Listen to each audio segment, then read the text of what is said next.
चैतन्य चैतन्य चैतन्य।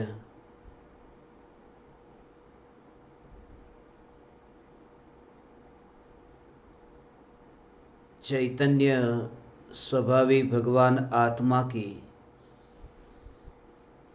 स्व संवेदन प्रत्यक्ष निर्विकल्प अनुभूति के बिना जो अनंत दुख की परिपाटी चली है, उसे रोकने के लिए, दूर करने के लिए एक ही उपाय है, ज्ञान दीपक प्रज्वलन हो। ज्ञान दीपक प्रज्वलन आत्म साधना के माध्यम से आप सभी ज्ञान दीपकों का ज्ञान दीपक प्रज्वलित हो और प्रति समय आत्म जागृति बनी रहे कि मैं त्रिकाली ध्रुव ज्ञायक देव हूँ और सदा काल यह भेद विज्ञान सहज धारा प्रवाह से बना रहे, जिसमें विचार की भी ज़रूरत न हो, विकल्प की भी ज़रूरत न हो। ऐसा ही भेद विज्ञानमयी जीवन आप ज्ञान दीपकों का बने, इस भावना से इस आत्म साधना का शुभारंभ हुआ है। पिछले कुछ दिनों से हम चैतन्य तत्व विचार, ध्यान से पूर्व तत्व विचार के लिए मिलते रहे हैं। ग्रंथाधिराज समय सार की मंगलमयी स्थापना के दौरान समय समय पर सत्संग भी होते रहते हैं। उमराला में भी समय समय पर साधना सत्संग शिविर का आयोजन होता है। आज ऐसा दिन है, मुझे भाव आया कि आप ज्ञान दीपकों के लिए एक सामूहिक चैतन्य तत्व चर्चा का आयोजन हो कि आप साधक में से जिन जिन को भी कुछ पूछना हो, कहना हो, तो यहाँ पर जूम पर हम सब मिलेंगे। सामूहिक रूप से यहाँ पर सब तत्व चर्चा करेंगे। बोलो मीता। आज के सुविचार में आपने लिखा है कि स्वच्छंदता के कारण श्रद्धा स्वच्छ होते होते रह जाती है। तो भगवान की स्वच्छंदता का भाव क्या है जिसके कारण श्रद्धा स्वच्छ होते होते रह जाती है? कृपा करके बताइएगा भगवान। भगवान नीलम। प्रणाम गुरुदेव। मैं ये पूछ रही थी, जैसे आप जब भी कोई भी मतलब जैसे बात करते होते हैं, आपका हाथ मतलब हाथों की और आपका ध्यान होता है, आप हाथ देखते हैं ऐसे हर बार, मतलब जब भी आप ऐसा होता है कि अपने हाथों की लकीरें देखते हैं या मुझे नहीं पता, तो वो क्या भाव होता है जो आप बार बार, मतलब मुझे भी पता चले, मैं भी उनसे कुछ वो मतलब उस रात की दीवार का ही है या कुछ और है कि कुछ वो आप मुझे जरूर बताइएगा। प्रणाम। सतीश। ये स्वपर प्रकाशक पन्ने में जैसा पर का प्रकाश है, तो स्व प्रकाश और पर प्रकाश, इसकी थोड़ी भाव की गंभीरता के प्रकाशक के लिए स्वद्रव्य भी परवती ही है, या ऐसा आता है कि ज्ञान के पर्याय के लिए द्रव्य भी पर्वत है, वैसा प्रकाशित होता है, या जैसा पर प्रकाशित होता है? थोड़ा सा कृपा करके ये स्वपर प्रकाशक का थोड़ी सी गहराई पकड़ना चाहता हूँ। दिनेश। प्रणाम गुरुदेव। चैतन्य चैतन्य चैतन्य। गुरुदेव, अभी तक जितना भी इस यात्रा में मैंने जो समझा कि एकमात्र गुरु में एकत्व और परिणामन की चरम स्वतंत्रता इन दोनों की समझ यही मतलब अंतिम समझने लायक चीज है, इससे आपको कुछ नहीं है। ऐसी मेरी जो समझ है, इसमें आपका जो भी मार्गदर्शन है वो प्रदान करने की कृपा करें। सुना ही नहीं दिया, फिर से बोलेंगे? गुरुदेव, अभी तक जो मैंने समझा कि ध्रुवता के भाव की समझ पूर्वक ध्रुव में एकत्व होना और ध्रुव में एकत्व के बल से परिणमन की शक्ति की चरम स्वतंत्रता का सह स्वीकार होना, यही आध्यात्मिक यात्रा का अंतिम पड़ाव है। इससे आगे कहने, सुनने, समझने के लिए और कुछ नहीं है। यहाँ आकर शब्द, वाणी और विकल्पों की बोलती बंद हो जाती है। इसलिए इसके बाद सिर्फ परम मौन और उस मौन दशा में अस्तित्व की अनुभूति मात्र रह जाती है। ऐसा जो मेरा चिंतन है, इसके संदर्भ में आपका जो भी मार्गदर्शन है वो प्रदान करें। मदन, आपका माइक चालू कर दीजिए। प्रणाम गुरुदेव। चैतन्य चैतन्य चैतन्य। मेरी जिज्ञासा गुरुदेव, स्वच्छंदता किन किन कारणों से होती है, और दूसरा ध्रुव की ओर दृष्टि की अधिकता कैसे हो?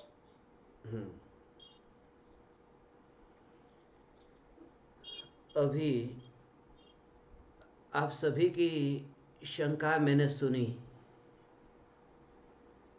सभी की शंकाएं अलग अलग है, मगर सबसे पहले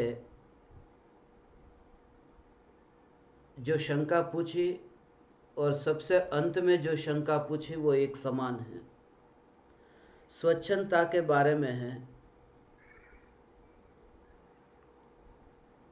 आज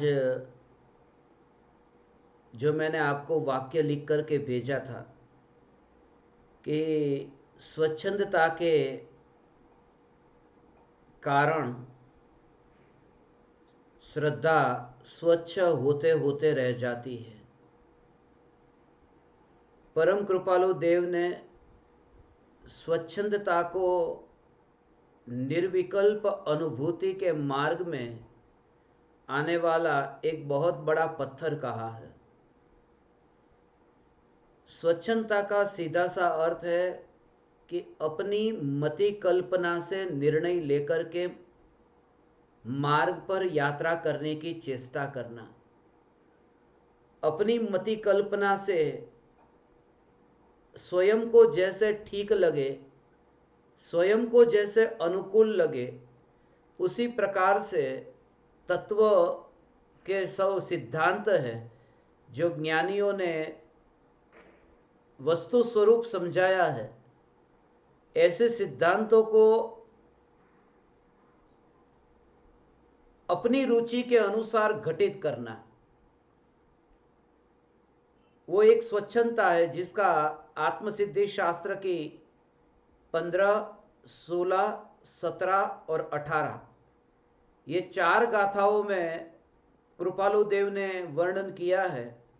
और 15, 16, 17 में तो स्वच्छंद शब्द का प्रयोग किया है।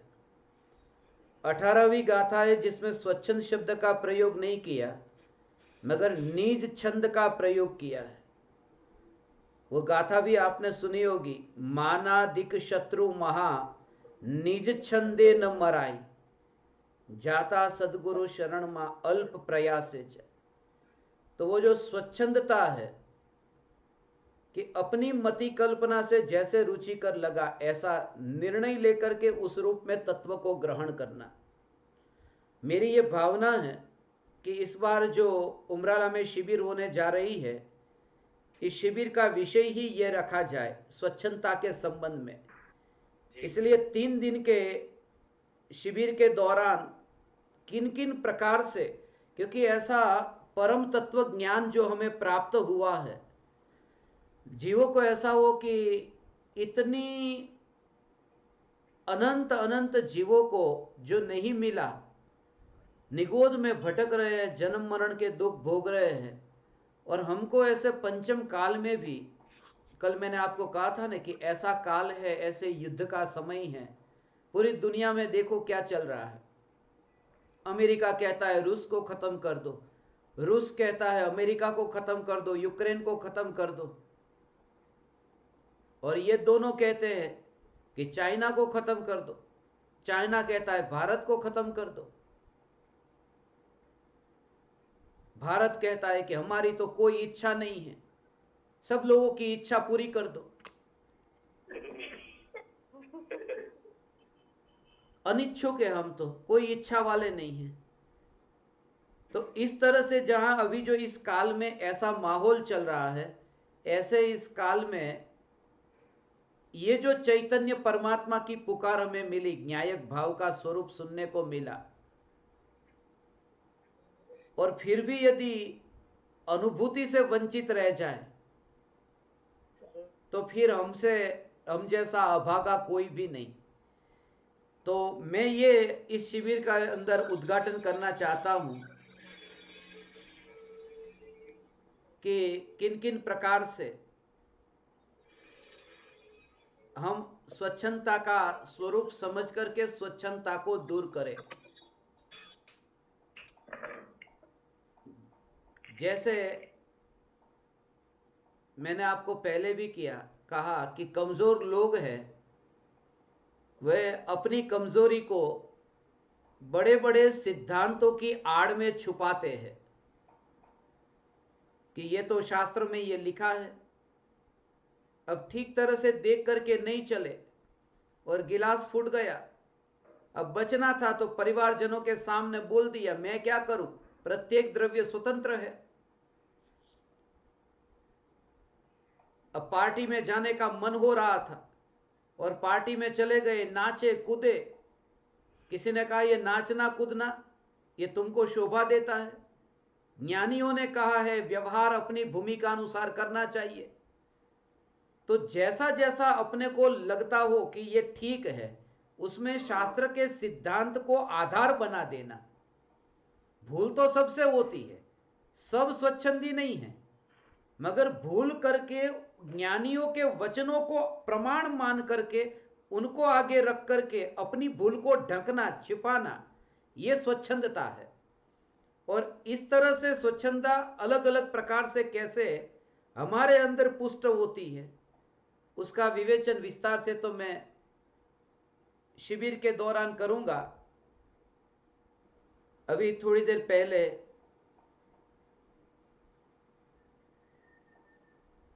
नीलम ने पूछा कि सत्संग के दौरान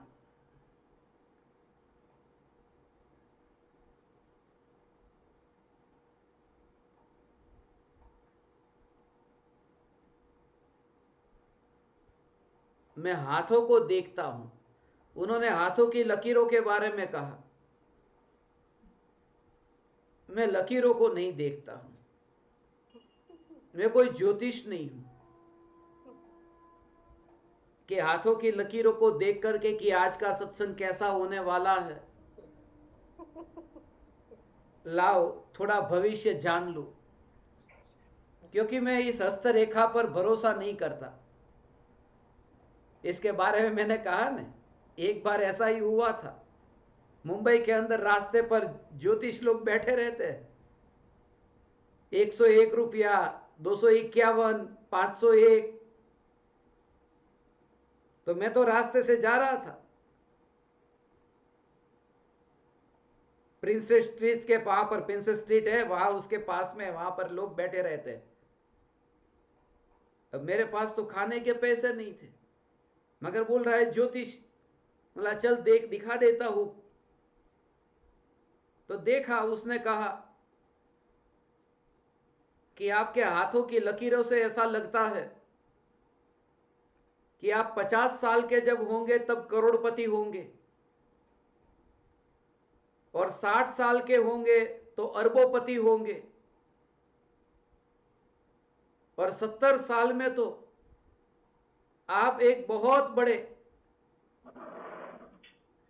सम्राट की तरह जीवन जीते होंगे। ये सब उसने मुझे बताया था। और ये बताया, ये सुना, सुन करके फिर मैं उठ करके चलने लगा। उसने कहा रुको, ये 101 रुपया कौन देगा? मैंने कहा मेरे पास तो है ही नहीं। तो बोले तो फिर ज्योतिष क्यों दिखवाया?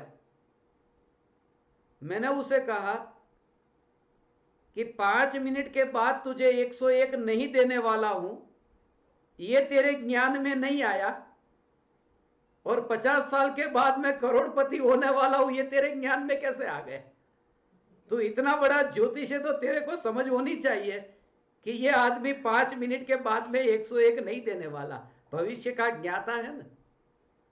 तो मैं कोई ज्योतिष नहीं हूं कि हाथों की रेखा को देखता हूं, मगर इतना जरूर है कि जब मैं देह को देखता हूं उस समय इतनी शक्ति भीतर में इकट्ठी होती है, उसी से ही ये शुरुआत होती है। मैंने ज्ञान दीपकों से कुछ भी नहीं छुपाया है। मैं जैसा है ऐसा आप लोगों के साथ में रहता हूं और रहना चाहता हूं। जब मैं हाथों को देखता हूं, माने देह को देखता हूं, उस समय ये हाथ, उस समय ये देह पर पहने हुए वस्त्र, और खास करके आपको जितना मैं वहां पर देखता हूं स्क्रीन के ऊपर, या फिर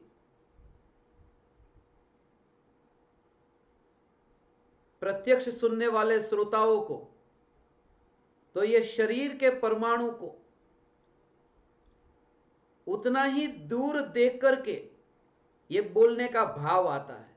ये भाव आता है कि ये जो बोलने की क्रिया हो रही है, इसलिए जब कुर्सी के ऊपर मेरा हाथ हो तो कुर्सी और हाथ के परमाणु में भगवान आत्मा, ऐसा अंतर से ही वो अंतर्नाद गूंजता है। और ये अचानक नहीं होता, इसके पीछे पूर्व में भव की साधना अंदर में गर्भित है कि ये शरीर को, जब ये जो चैतन्य की पुकार करता हूं, जब भी मैंने आपके सामने बोला हो, कल का सत्संग में सुन रहा था, आज वीडियो उसका तैयार हुआ कि नाक के अंदर से इतना मल निकल रहा है, कल जुकाम हो गया होगा, पता नहीं। यह सत्संग मैंने और 2-3 ज्ञान दीपकों को भेजा, उन्होंने कहा एक नैपकिन पास में रखना चाहिए, एक बार साफ कर लेना चाहिए, फिर 15 मिनट 10 मिनट तक वो मैल तो नहीं रहेगा ना, डिसेंट लगता है। मगर मैं आपसे ये कह दूं कि जिस समय सत्संग प्रारंभ होता है, उस समय जिस धारा से प्रारंभ होता है, एक बिल्कुल दीवाने की तरह, उस समय फिर ये विकल्प नहीं आता। इसलिए बहुत बार मेरी शब्दों से भूल हो जाती है। राम के बदले में कभी सीता बोल दिया हो, सीता के बदले में राम कह रहा था के बदले कह रही थी बोल दिया हो, ऐसी भूलें हो जाती है। मगर ऐसी भूल भी मुझे मंजूर है। यदि चैतन्य की जागृति और तत्व की निरूपणा में कहीं भूल नहीं होती है तो मंजूर है। और आचार्य कुंदकुंद देव से भी यह भूल हो सकती है, नहीं होती तो ये कहते क्यों कि शब्दों की मात्रा की ये भूल यदि इसमें हो गई हो तो क्षमा करना। शब्दों की भूल हो सकती है, भावों की भूल नहीं हो सकती।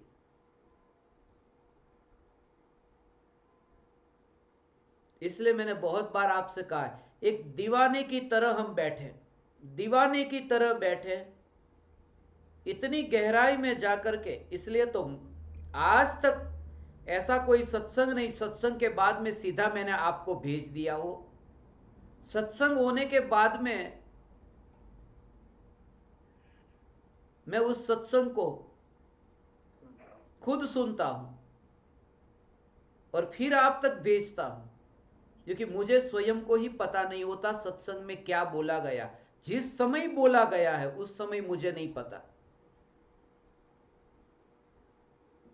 मगर तत्व की निरूपणा कोई गलत हो गई तो एक भी सत्संग ऐसा नहीं है जिसमें तत्व के विपरीत कभी बोला हो,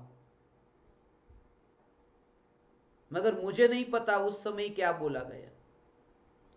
दूसरा यह कि जैसे इस हाथ को मैं देखता हूं और तुम्हें भी मैं देखता हूं, तुम्हारे कारण। इसलिए जब मैं उन देशों की भाषा बोलता था जहां जहां मैं जाता था, उनकी आंखों को देख करके, उनके चेहरे को देख करके, सत्संग के प्रारंभ में मैं आपको हाथ जोड़ता हूं। यह हाथ जोड़ करके मैं आपकी भक्ति नहीं करता हूं, उस समय ही पूरा सत्संग रिकॉर्ड हो जाता है कि आज आपको सत्संग में यह सुनना है। फिर वो कैसेट प्ले होती रहेगी। कौन सा जीव, कैसा जीव, किस प्रकार की चर्चा आज उन्हें सुननी है, और भी जो गहरे रहस्य है। अभी तक 35,000 घंटे तक बोला, मगर अभी पिछले कुछ हजारों घंटों से, जो खास करके आप ज्ञान दीपकों के साथ में मिलने के बाद में,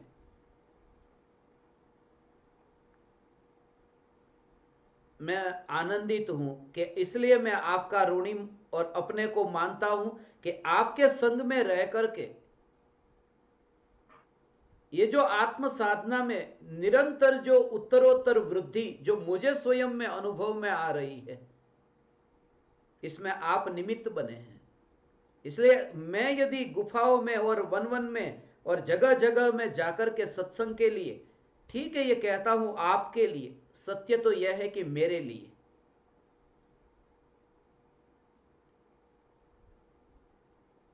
इसलिए आज से मैंने ये जो सेशन प्रारंभ करना चाहा कि आपके अंदर कुछ ऐसी मिथ्या धारणाएं बंधी हो, वह निकल जाए।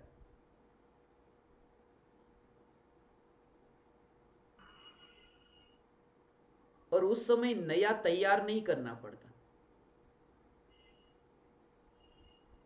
बहुत सी बार तो ऐसा भी हुआ हो, जो मेरा ये हाथ है ना, इस हाथ को आपने मेरे हाथ को देखा होगा, मगर हाथ में ये जो 5 उंगली है, ये तो नीलम ने जो पूछा इसलिए अब ये भी बता दूं।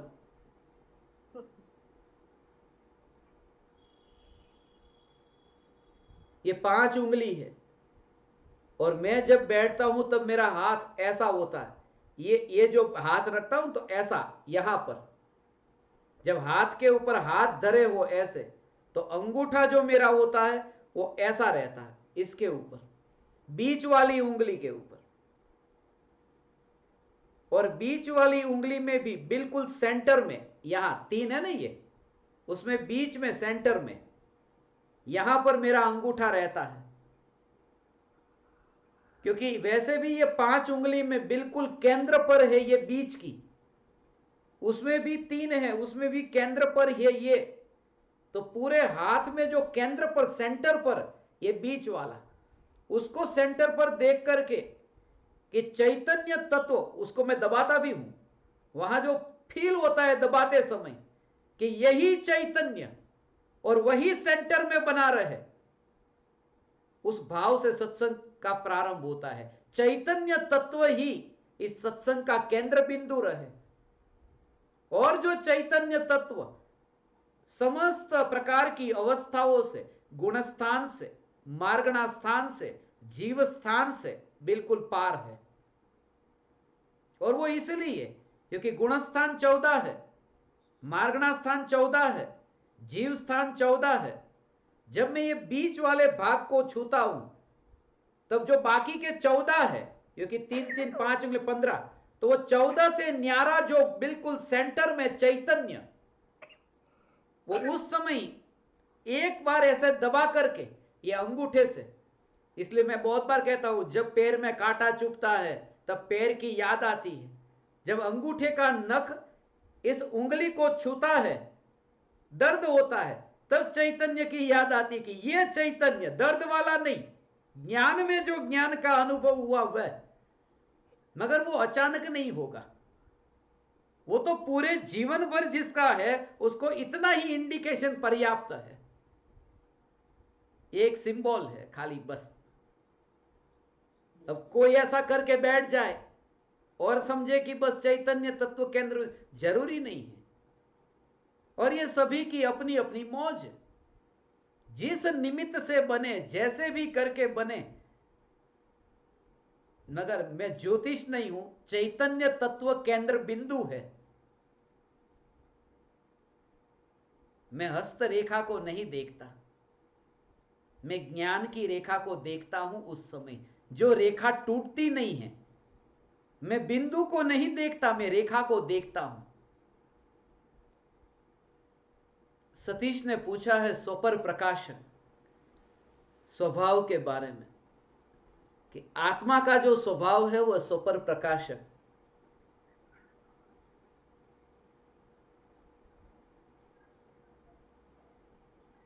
इसके बारे में भी मैंने ज्ञान से ज्ञायक तक में लिखा है।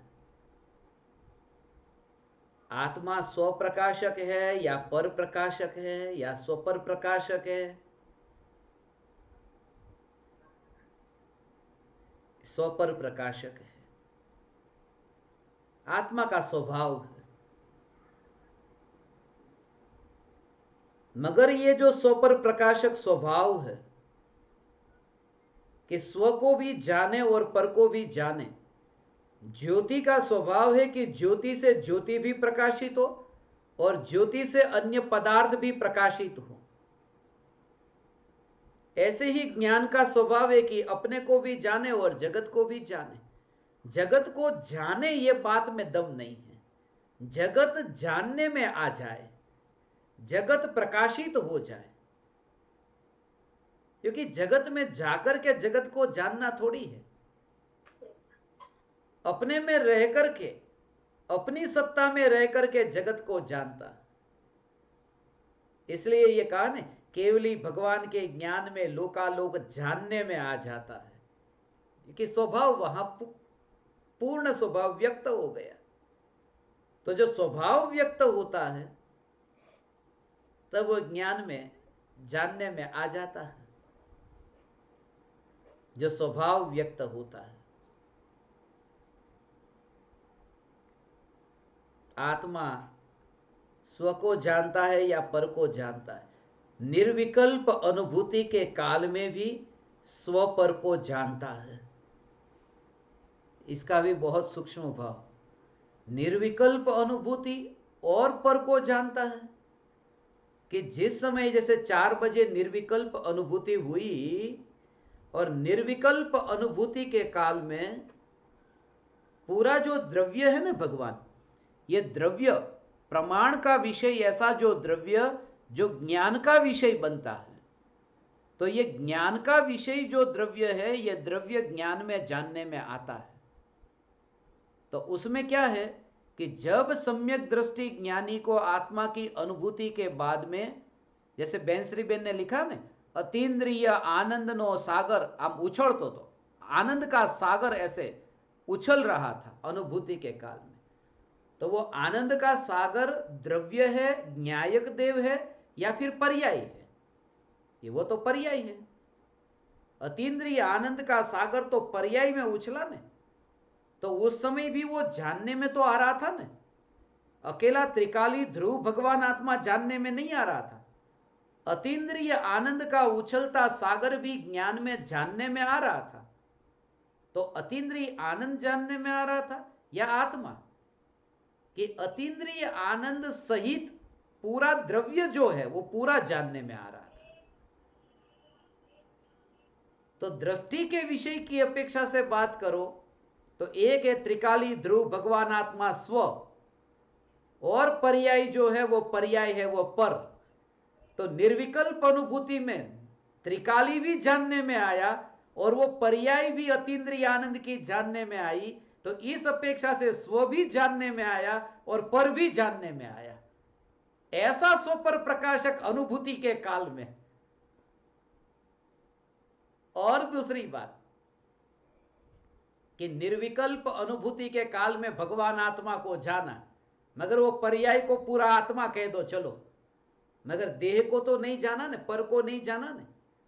तो पर को नहीं जाना तो पर को जानने के स्वभाव का क्या हुआ? आत्मा तो सुपर प्रकाशक वाला है ना। तो 4 बजे से लेकर के 4:01 तक आत्मा की अनुभूति रही, 1 मिनट के लिए, ये समझने के लिए 1 मिनट के लिए अनुभूति रही। तो 1 मिनट के लिए आत्मा को जाना, देह को नहीं जाना, पुत्र पत्नी परिवार को नहीं जाना, ये पर द्रव्यों को नहीं जाना। तो पर को नहीं जाना तो आत्मा का जो पर प्रकाशक स्वभाव है उसका क्या हुआ? तो उसका ये कि 4 बजे से पहले अनादिकाल से एक बार भी भगवान आत्मा को नहीं जाना था ना, फिर भी स्व प्रकाशक स्वभाव रहा या नहीं? अनादिकाल से आत्मा को नहीं जाना, फिर भी जैसे स्व प्रकाशक स्वभाव रहा, ऐसे ही 1 मिनट के लिए पर को नहीं जानता तो कोई पर प्रकाशक स्वभाव नष्ट नहीं हो जाता, स्वभाव तो रहता है। इसलिए आत्मा स्व को जानता है और आत्मा पर को जानता है, ऐसा जिसका स्वभाव है। ऐसा स्वभाव जब मुझे जानने में आता है तो स्व ही जानने में आता है, क्योंकि ये स्वभाव तो स्व का है ना। इसलिए ये कहा कि पर जानने में नहीं आता। पर जब जानने में आता है उस समय भी पर को जानने वाला अपना स्वभाव जानने में आता है। पर को जानने वाला अपना स्वभाव जानने में आता है, पर तो जानने में आता ही नहीं, क्योंकि रुचि पर की नहीं है, रुचि स्वभाव की रुचि है। ऐसा है भगवान। इसलिए ये स्व पर प्रकाशक स्वभाव, ये स्व पर प्रकाशक स्वभाव। दिनेश, आपका कहना था ये सब हमारे ज्ञान दीपकों के अंदर सर्वोच्च शिखर पर आए ऐसे दीवाने ज्ञान दीपक है। ये सतीश पूरे मध्य प्रदेश में इतनी जगह घर घर में, मंदिर मंदिर में ऐसा करके ये समयसार की स्थापना, उनके बारे में बताऊंगा बाद में। इतने दीवाने और समाज का इतना विरोध कि भाई ये तो यहां जाते, ये मस्जिद में जाते, ये मंदिर में। ये मध्य प्रदेश में सतीश, राजस्थान में ये महेंद्र, ये सब ऐसे ऐसे दीवाने ज्ञान दीपक, कोई पक्षपात नहीं और इतना। इसलिए जब स्वच्छंदता की बात आती है तब मैं ज्ञान दीपकों को कहूंगा कि इनसे थोड़ा सीखना। मैं शिविर के दौरान आपको बताऊंगा स्वच्छंदता कैसे कैसे पुष्ट होती है, और आपके सबके सामने इनकी तारीफ करता हूं, मगर अकेले में इनकी पिटाई भी होती कि ये भूल ऐसा। दिनेश का प्रश्न था ध्रुव न्यायक देव। ध्रुव न्यायक देव यदि समझ में आ गया तो यहीं पर ही सब कुछ खत्म हो गया। वहां तो पर्याय द्रव्य में अभेद हुई, फिर वहां मौन हो गया, वाणी भी नहीं रही, विकल्प भी नहीं रहे, शून्य, विकल्प शून्य हो गया। ध्रुव न्यायक देव का स्वरूप ऐसा है, ऐसा है भगवान। हे ज्ञान दीपक, इसका स्वरूप ऐसा है कि ध्रुव है ना, वो ध्रुव त्रिकाल मौन है, ध्रुव त्रिकाल मौन है। और जो पर्याय ध्रुव में लीन होती है वो विकल्प की पर्याय लीन नहीं होती, वो ज्ञान की पर्याय स्वरूप की ओर ढलती है, चारित्र की पर्याय स्वरूप की ओर जाती है, श्रद्धा की पर्याय स्वरूप की ओर झुकती है। तो आत्मा की जो अवस्था है, आत्मा में झुकती है, उस समय विकल्प के कोलाहल से नहीं झुकती, विकल्प का कोलाहल नहीं। ऐसा है, वहां पर पर्याय द्रव्य के साथ में उसको बछड़े को खूंटे के साथ में बांध दिया, इसका भाव ऐसा है। बछड़े को खूंटे के साथ में, खूंटा होता ना, तो उसके साथ में बांध दिया कि अब बछड़ा अब यहां वहां वहां वहां भटकेगा नहीं, वो घूमेगा, बछड़ा घूमेगा, मगर वो अपनी मर्यादा में रह करके घूमेगा। ऐसा बिल्कुल अटक नहीं गया, वो घूमता रहता है। ऐसे ही जो पर्यायी स्वरूप में ढली है वो पर्यायी पलटती तो रहती है, मगर अपने द्रव्य के साथ में अभेद होकर के परिणमित होती रहती है। वो अपनी सीमा का उल्लंघन करके पर में जाकर नहीं भटकती। ऐसे बछड़े को बांधा तो बछड़ा भटकता नहीं है, मगर अपनी सीमा में रह करके तो उसमें भटकना होता है। यहां तो पर्याय अपने द्रव्य के साथ में अभेद हुई, फिर मौन हो गया और कुछ करने जैसा नहीं रहा, क्योंकि करने वाला वहां मर जाता है, करने वाला मर जाता है। अनुभूति हुई, वो जो ध्यान ध्यान ध्यान ध्यान पर्याय में ध्यान घटित हुआ ना भगवान, ऐसा जो पर्याय में ध्यान प्रकट हुआ, उस ध्यान में भी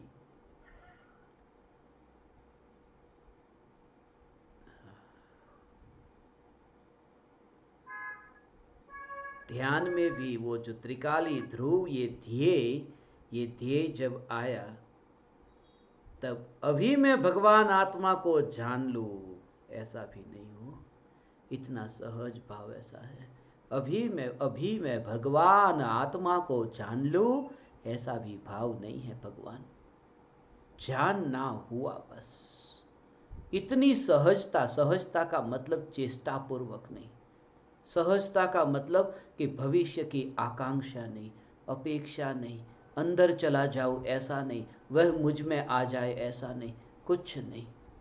जैसे दर्पण में ये मोर प्रतिबिंबित हुआ तो मोर मेरे में प्रतिबिंबित होगा तो मेरा मोक्ष हो जाएगा। दर्पण को ऐसा नहीं है, मोर जल्दी से प्रतिबिंबित हो जाए, मोर पूरा प्रतिबिंबित हो जाए, कला करता हुआ मोर दर्पण में प्रतिबिंबित हो जाए, अभी मोर मेरे अंदर आ जाएगा, अभी मैं मोर के पास चला जाऊंगा, ये कोई भाव नहीं। सिर्फ दर्पण में मोर का प्रतिबिंब, बस इतना। ये जो त्रिकाली ध्रुव चैतन्य परमात्मा जब ज्ञान में प्रतिबिंबित होता है, वो ऐसी सहजता होती है। और वो जो व्यर्थ का आवरण कचरा था कि आत्मा को मुझे जानना है, ये आवरण हट जाता है। ये त्रिकाली के जोर से वो आवरण मर जाता है।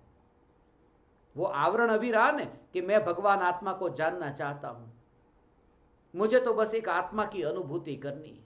मगर जब ये अनुभूति करनी है, ये निर्णय करके जब बैठा, उस समय फिर वो जो चैतन्य चैतन्य चैतन्य ऐसा जोर करके, उस समय वो बात अब पुरानी हो गई है कि मुझे मोक्ष जाना है, ये बात पुरानी हो गई है, उसको मत लेना फिर।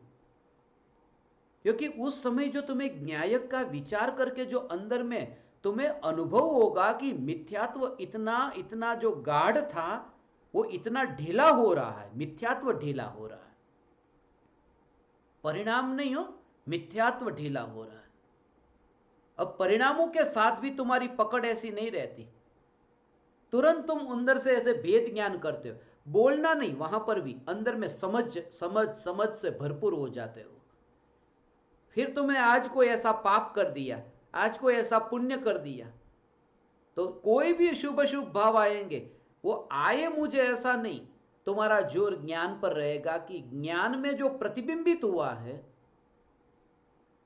वो जो ज्ञान में प्रतिबिंबित हुआ है, ये ज्ञान सत्ता में, ये ज्ञान सत्ता में, और उस सत्ता को प्रतिबिंब किसका पड़ा उससे लेना देना नहीं।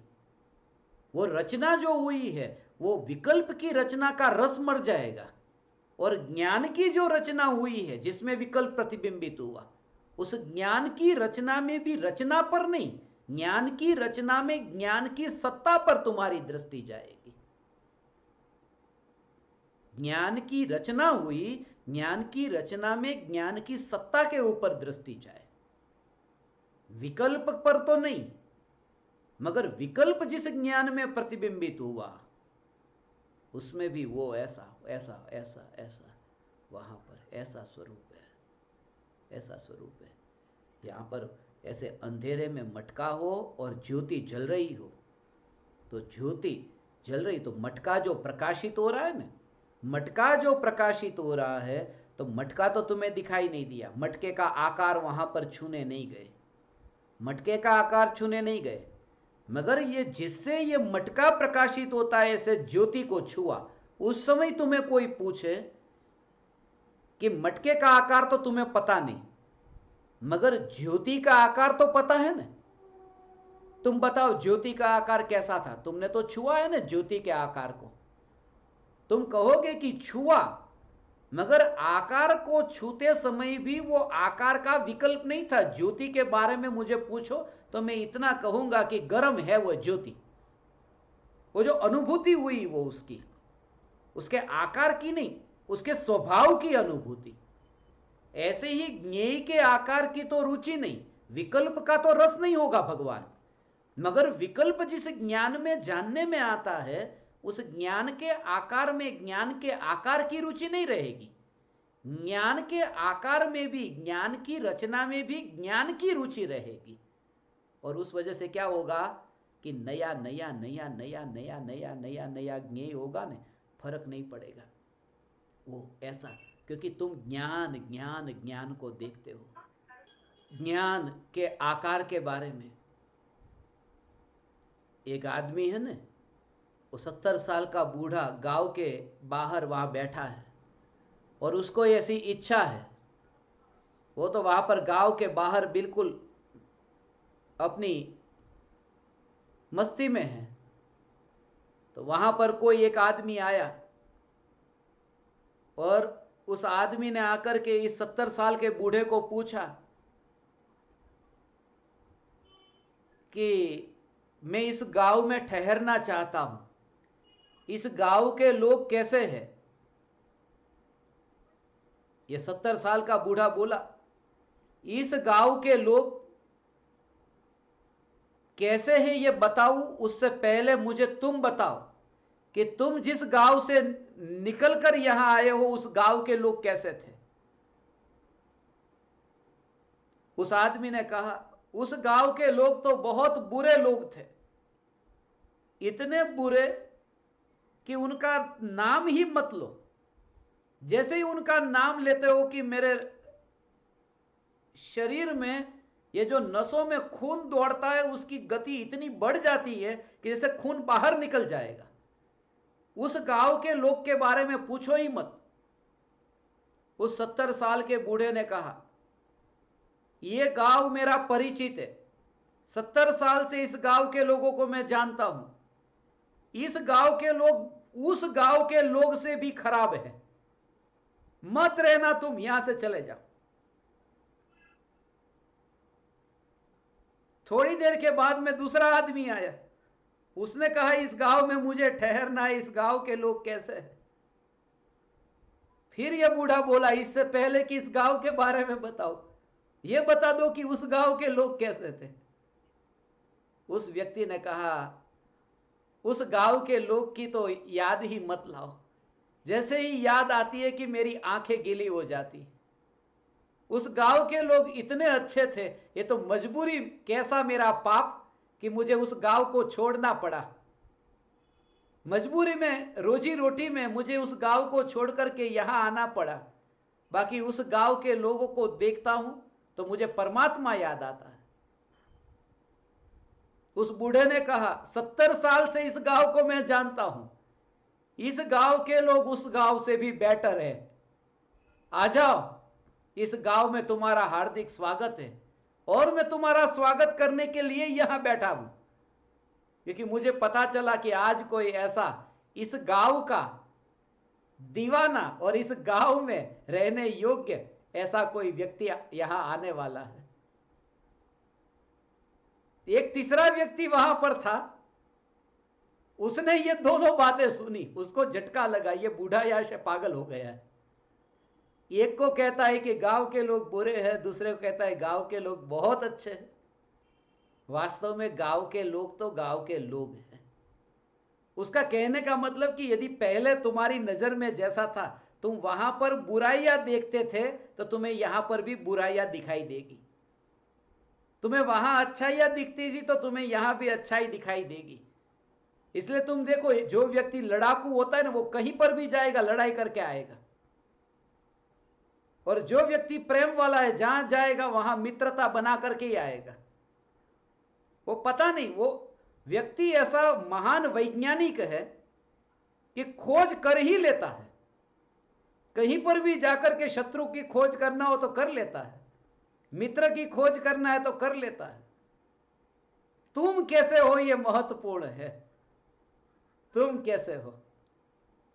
इसलिए मैं कहता हूं ना, मैं मानो मुंबई में हूं, मैं दिल्ली में हूं, मैं जाऊं, मैं लोगों को कहता हूं मैं जहां जाता हूं वहां पर अपना परिवार बसा लेता हूं। अरे खुद की तो शादी नहीं हुई हो, सब जगह परिवार बसाते हो कि हाँ मैं कैसा हूं कि मेरा स्वभाव ऐसा है कि जहां जाओ वहां बस मस्ती में रहो, प्रेम में रहो, आनंद में रहो, जलसा करो। जैसा तुम्हारा स्वभाव है तुम्हें ऐसे ही लोग मिलेंगे, और ऐसे लोग मिलेंगे उनके साथ में ही रहना होगा। यह बात मैंने आपको इसलिए कही कि तुम जैसे हो ऐसा तुम्हें वहां दिखाई देता है। तो जिन्हें ज्ञान की सत्ता की रुचि है उन्हें ज्ञान का ज्ञेय जो भी बनेगा उसमें ज्ञेय नहीं दिखेगा, उसमें ज्ञान की सत्ता दिखाई देगी। यदि क्रोध को जानेगा तो क्रोध में भी ज्ञानी ज्ञान को जानेगा, और अज्ञानी महावीर भगवान की प्रतिमा को जानेगा तो वहां पर भी जड़ को जानेगा। अज्ञानी महावीर भगवान के दर्शन के समय भी जड़ को जानता है, और ज्ञानी शत्रु के क्रोध के काल में भी क्रोध को नहीं ज्ञान को जानता है, क्योंकि जैसी तुम्हारी दृष्टि है तुम्हें वह दिखाई देता है। ऐसा ये ज्ञान का स्वरूप। आज समय तो देखो बीत गया, मगर इन ज्ञान दीपकों की सभी की शंका का अभी समाधान नहीं हो पाया, मगर जितना जितना हो सकता था मैंने कोशिश की। अभी ये शुरुआत की है आज से। यदि आपको इस प्रकार का सेशन यदि अच्छा लगता है तो, या आपकी शंका का समाधान इसमें होता है, तो अगली बार और नए ज्ञान दीपकों को अवसर मिलेगा, सभी का नंबर आएगा। इसलिए यह मत पूछना मेरा नंबर कब आएगा, सभी को अवसर दिया जाएगा। आज फिर जिनकी जिनकी शंका अभी बाकी रह गई है तो उनको भी अभी दोबारा लेंगे, अगली बार जब मिलेंगे तब। आप सब बिल्कुल प्रामाणिकता के साथ में, अंतर की भावना से, सच्चे हृदय से आपकी साधना करें। और सच्चे हृदय से कहूँ इसका मतलब ये, एक छोटी सी घटना कहकर के अपनी बात पूर्ण करता हूं। रविवार का दिन था, आज की तरह ही चर्च में मेरा एक प्रोग्राम था। रविवार के दिन इंडोनेशिया में सुराबाया का चर्च है, मावार शारोन चर्च है। उस चर्च में मैं प्रवचन के लिए गया। ऐसे ही आपकी तरह दीवाने बैठे थे। आपकी तरह क्यों कहता हूं उसका पता अंत में चल जाएगा। तो मैंने एक प्रश्न पूछा कि प्रवचन की शुरुआत करूं, बाइबल के ऊपर प्रवचन था। मैंने वहां पूछा कि बाइबल में जो ल्यूक की पुस्तक है, तो बाइबल में ल्यूक की पुस्तक का 69वां अध्याय किसने पढ़ा है, क्योंकि जिसने पढ़ा हो उसके बारे में मुझे बात करनी थी। मैंने पूछा बाइबल में ल्यूक की पुस्तक का 69वां अध्याय किसने पढ़ा है। सभी लोगों ने हाथ ऊंचे किए, एक आदमी को छोड़ करके सभी लोगों ने कि हां मैंने पढ़ा, मैंने पढ़ा, मैंने पढ़ा। मैंने उनसे कहा, एक आदमी ऐसा था ईमानदार, उसने हाथ ऊंचा नहीं किया था। मैंने उनसे कहा कि ल्यूक की पुस्तक में 69वां अध्याय ही नहीं है, ये सब झूठ है। ये मैंने पढ़ा, सब कह रहा है। एक आदमी प्रामाणिक निकला, मैंने उसे कहा उठिए आप, अपने पास में बुलाया, प्यार से उसको गले लगाया कि एक तो प्रामाणिक निकला। उसने कहा ये सब आप मेरे साथ में क्यों कर रहे हो? मैंने कहा अभी मैंने पूछा था कि ल्यूक का 69वां अध्याय किसने पढ़ा और ये सब झूठे। उसने कहा मुझे ठीक तरह से सुनाई नहीं देता, थोड़ा जोर से बोलो।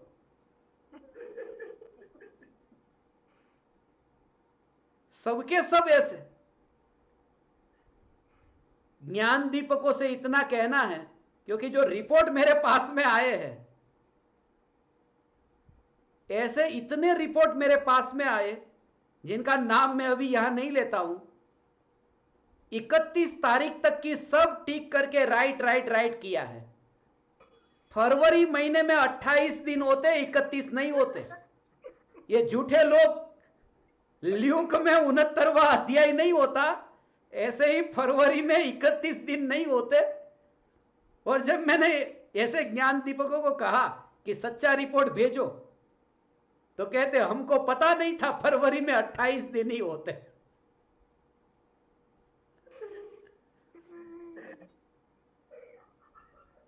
ऐसे अंग्रेजों का क्या ठिकाना, कभी 28 दिन हो जाए, कभी 29 दिन हो जाए, एक दिन कभी बढ़ जाए, कभी 30, कभी 31, एक एक दिन का कैसा। हमारा ऐसा कुछ भी नहीं, ऐसा नहीं है। हमारा एक एक दिन नहीं बढ़ता। हमारे गुजरात और हिंदी में तो अधिक मास पूरा महीना बढ़ जाता है, एक एक दिन नहीं कि इस साल अधिक मास का दिन, अधिक मास का साल है ये। मगर आप सभी ज्ञान दीपकों को इतना कहना है, अपना रिपोर्ट जो भेजे वो सच्चा भेजे। फरवरी महीना है, मार्च महीना है, कौन सा महीना है, किया साधना की या नहीं की, ये सब प्रामाणिकता के साथ में आप सब अपने रिपोर्ट भेजते रहिए। उससे भी एक कनेक्टिविटी, एक कनेक्शन फील होता है आप ज्ञान दीपकों के साथ में। कल मैंने इसका नाम बता दिया था, टीसी, मगर रात को चैन नहीं पड़ा, मजा नहीं आया। जिसमें चैतन्य न आए उसमें मजा नहीं आता, इसलिए फिर से कहा चैतन्य तत्व चर्चा। चैतन्य तत्व चर्चा CTC इसका अपन ने टाइटल रखा है। और ये सब सत्संग YouTube पर अभी आपको सुनने को मिलेंगे। आज इतना ही।